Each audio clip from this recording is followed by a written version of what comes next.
bikin jantung Otan mau copot. Wingsuit flying ini didesain sama persis seperti membran tipis pada tubuh flying squirrel, teman. Jadi, kalian bisa meluncur di udara seperti terbang. Bahkan saat di udara, ia bisa meluncur hingga kecepatan 150 km per jam.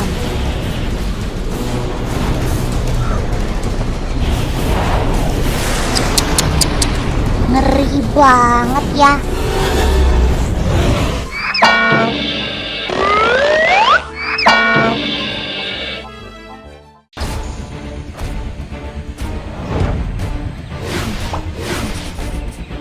Wih, apa itu?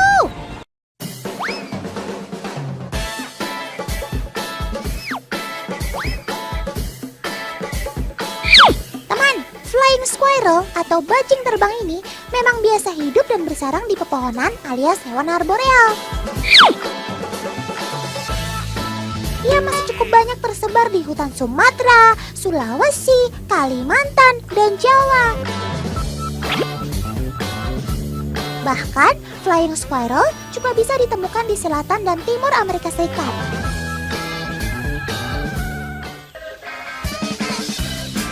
Bajing terbang merupakan mamalia pengerat yang termasuk dalam ordo Rodentia. Hal ini terlihat dari bentuk giginya yang mirip dengan tikus.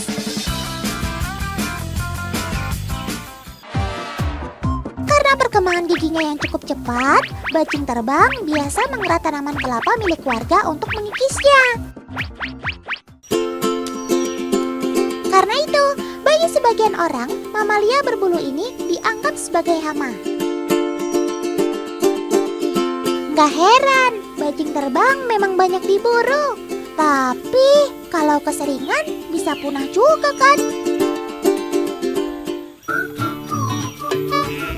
Oke teman, seperti yang kalian lihat di awal tadi, flying squirrel adalah mamalia yang pandai terbang.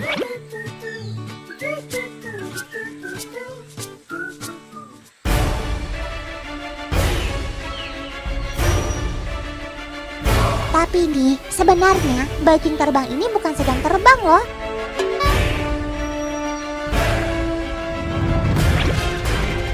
Ia hanya melompat dan meluncur dari tempat tinggi ke tempat yang lebih rendah. Sehingga mirip terbang deh. Wush, wush, wush.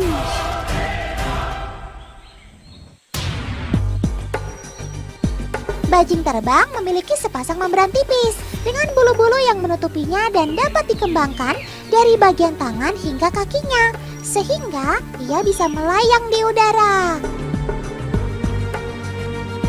Membran ini mampu menahan tekanan udara dari bawah, jadi membuat dirinya lebih aerodinamis saat melompat.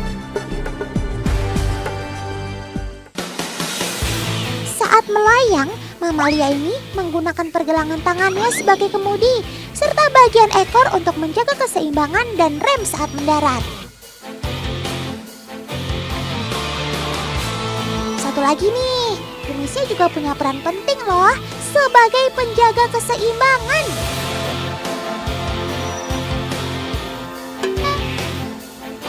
Hebatnya, flying squirrel pernah tercatat mampu melompat hingga 90 meter.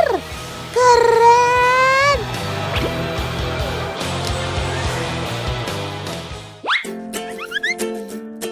Teman, kalau ngomongin yang jago meluncur di udara, bukan cuma bajing terbang aja loh. Kira-kira siapa ya? Yap, ini dia nih, si Sugar Glider.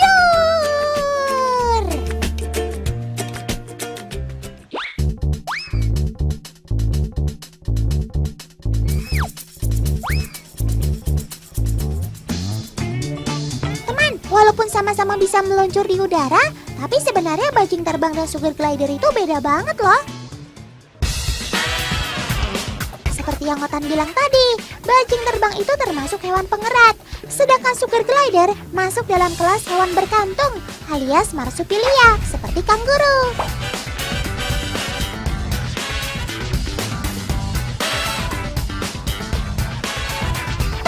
mamalia yang hanya ditemukan di Pulau Papua dan Australia ini nggak kalah hebat loh dengan bajing terbang. Dia juga sangat andal saat meluncur di udara.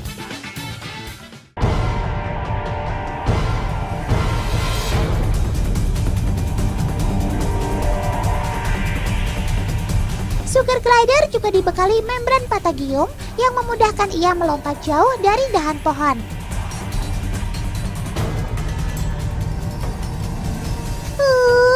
Lucu banget deh kamu, jadi ngatotan waktu kecil.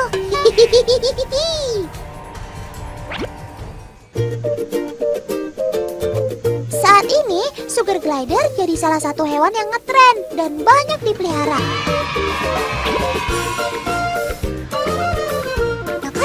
Di beberapa daerah seperti Bandung, Jakarta, Yogyakarta, dan kota lainnya sudah bermunculan orang-orang pecinta sugar glider seperti ini.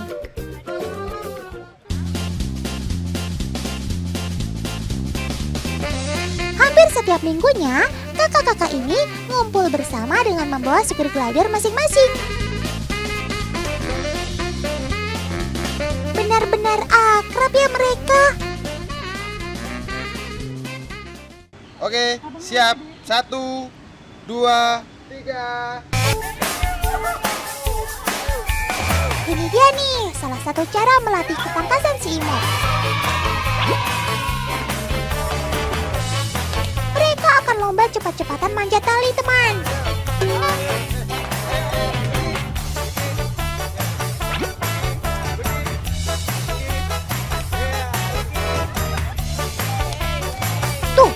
Ada aja kan yang malas-malasan gini. Makanya diet sob, biar langsing kayak otan gini.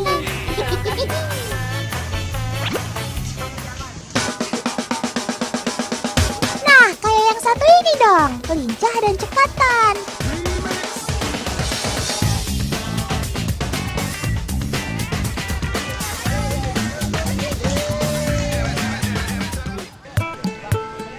Sugar glider memang ahlinya teman, karena mereka punya cakar di masing-masing jarinya yang berguna untuk mencengkram dengan kuat pada saat berjalan ataupun memanjat.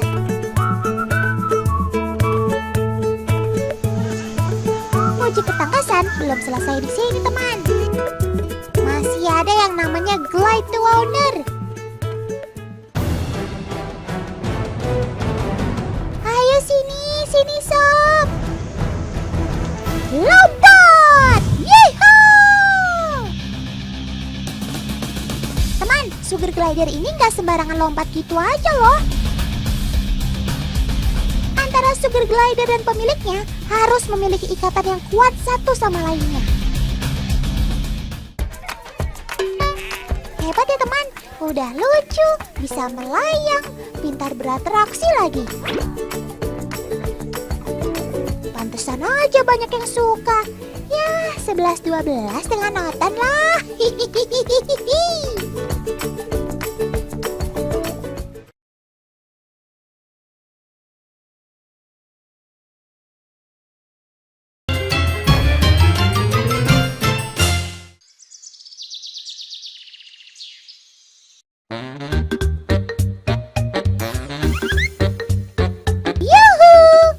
Ada Kak Egi sama Alfa, otter peliharaannya lagi main-main nih. Otan ikutan dong.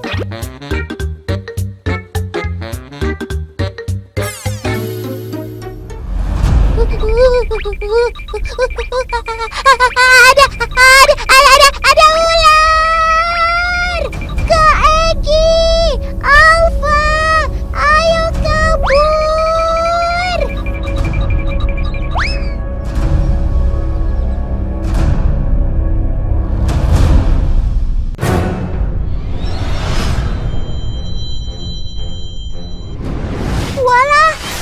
Bukannya takut, tapi justru berani lawan si ular.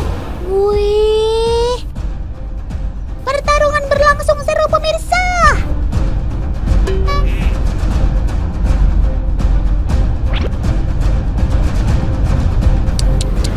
Aksi kamu sungguh wasem.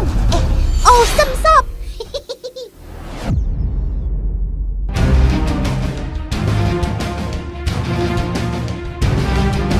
Nah lo, sekarang ularnya malah dimakan. Oh iya, di Indonesia masih banyak yang suka tertukar antara otter dan beaver, teman. Otter maklum sih, sebabnya kan otter dan beaver sama-sama diterjemahkan jadi berang-berang. Padahal secara ilmiah ini tidak tepat. Dari segi fisik misalnya, beaver adalah hewan pengerat yang mirip tikus raksasa. Sementara otter ialah karnivora yang tubuhnya lebih menyerupai musang. Beaver itu mampu membuat sendiri sarangnya dengan membangun bendungan dari ranting kayu. Tapi mereka tidak ditemukan di Indonesia. Sebaliknya, otter masih banyak dijumpai di tanah air. Tapi tak bisa membangun sendiri rumahnya dan hanya tinggal di lubang-lubang tanah di dekat sungai.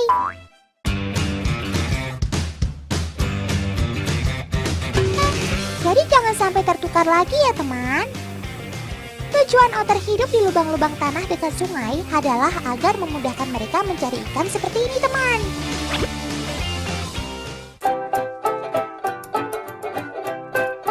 Ngomong-ngomong, otter kini mulai dilirik sebagai hewan peliharaan loh. Tuh lihat, Kak Egi sama Alfa akrab banget kan?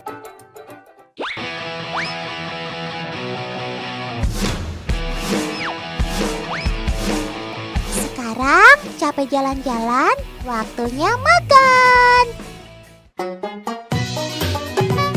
Ini dia nih makanan favoritnya, lele saus asam manis.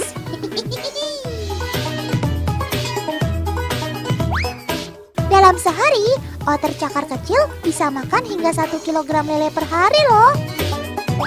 Si cakar kecil ini membutuhkan asupan makanan 20% dari berat tubuhnya. Jadi kalau Alfa beratnya 5 kg, maka dia butuh 1 kg lele tiap harinya. Boros juga ya.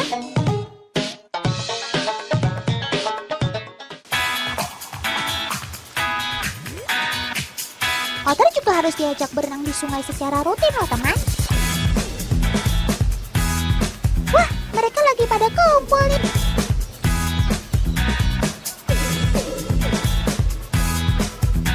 Air terjun ini berlokasi di Curug Pangeran yang terletak di kaki Gunung Salak Bogor. Asik ya tempatnya.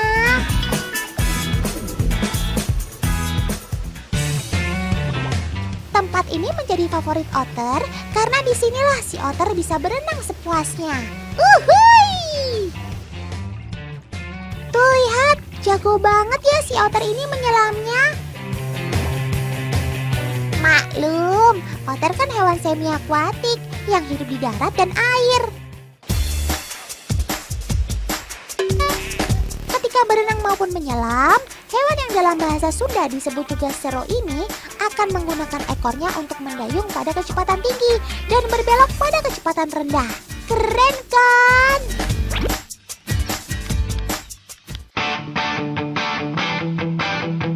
Teman, mengajak otter berenang ini salah satu cara menjaga agar si otter nggak stres loh. Soalnya si otter ini kotorannya bau amisnya minta ampun. Dan dia bisa dengan gampang buang kotorannya ketika sedang stres. Wah, otter mah kalau lagi stres palingan tidur aja.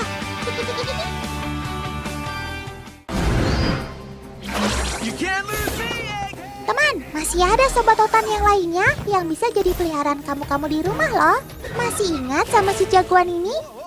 Yap, dia adalah Sonic the Hedgehog, tokoh kartun dan video game asal Jepang yang diadaptasi dari Hedgehog alias landak mini. Kalau di filmnya, si Sonic bisa berputar dengan sangat cepat. Apakah kenyataannya si landak mini bisa begitu juga?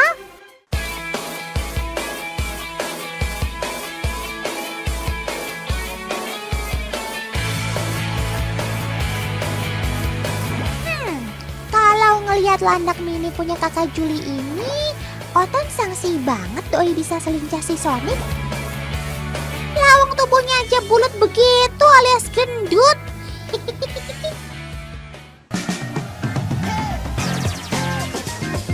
Salah nih, namanya harusnya landak jumbo, bukan landak mini.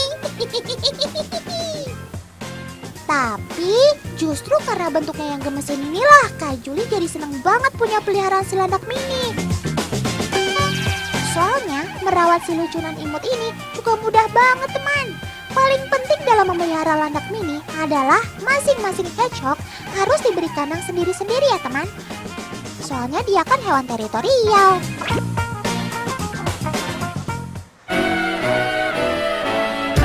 By the way, itu durinya emang gak sakit ya dipegang-pegang begitu?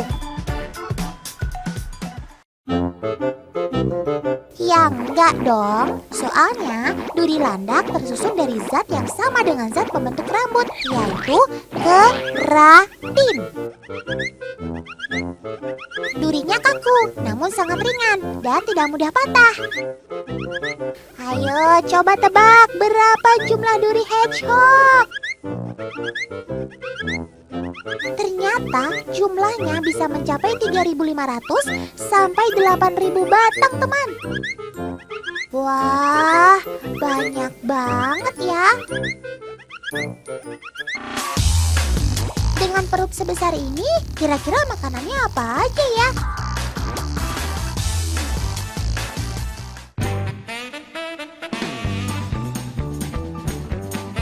Habis makan ku terus mandi, tidak lupa menggosok gigi. Bukan gosok gigi deng, tapi gosok duri.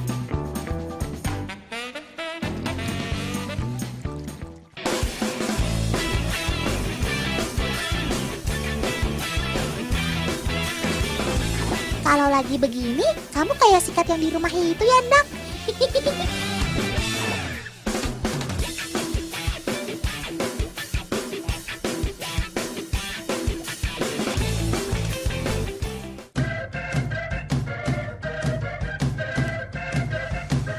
Biar cepat kering, habis andukan, kamu pakai hair dryer juga ya.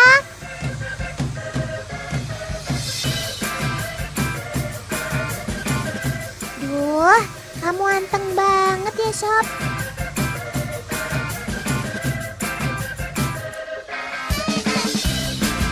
Wait, tunggu dulu. Bersih-bersihnya masih belum selesai. Masih ada lagi nih, yakni manicure pedicure alias gunting kuku. Terus bersihin kuping. Wah, di sini perawatan landak mininya memang jos sekali. Oke deh, sip. Sekarang kamu sudah kinclong dan wangi. Saatnya balik kandang. Kebiasaan si landak mini, kalau sudah masuk kandang, dijamin deh dia akan langsung mencari tempat gelap buat tidur. Ini sesuai dengan sifatnya yang nokturnal, teman. Benar-benar cari tempat enak buat bobo ya.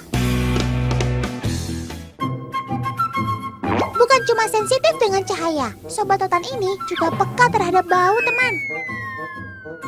Jika landak mini berada di tempat baru yang belum pernah didatangi, maka dia akan anointing. Anointing adalah saat hedgehog menjilati tubuh atau dirinya hingga berbusa sebagai respon ketika mereka menemukan bau asing yang tidak dikenali. Kebiasaan anointing ini kemungkinan bertujuan menutupi bau mereka dari incaran predator.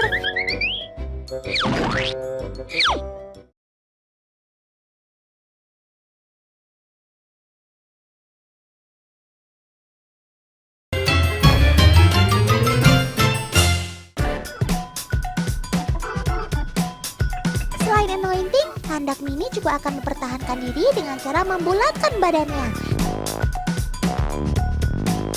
sehingga menutupi tubuh bagian bawahnya dengan duri-durinya.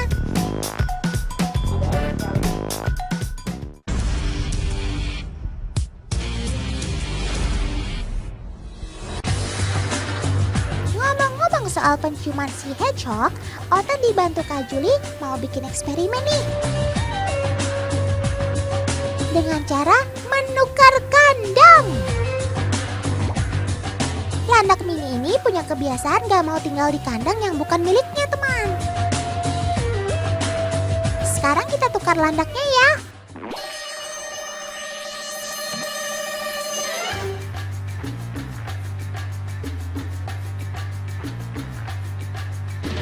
Wah, ternyata ada yang kebingungan dan tak mau masuk nih.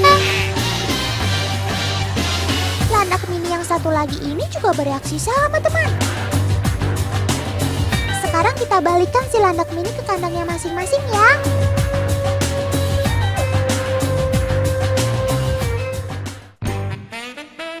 Voila! Akhirnya Sobat Totan ini mau masuk juga.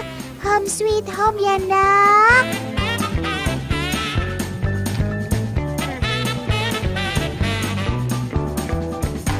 Eksperimen ini membuktikan kalau penciuman landak mini memang tajam dan peka teman.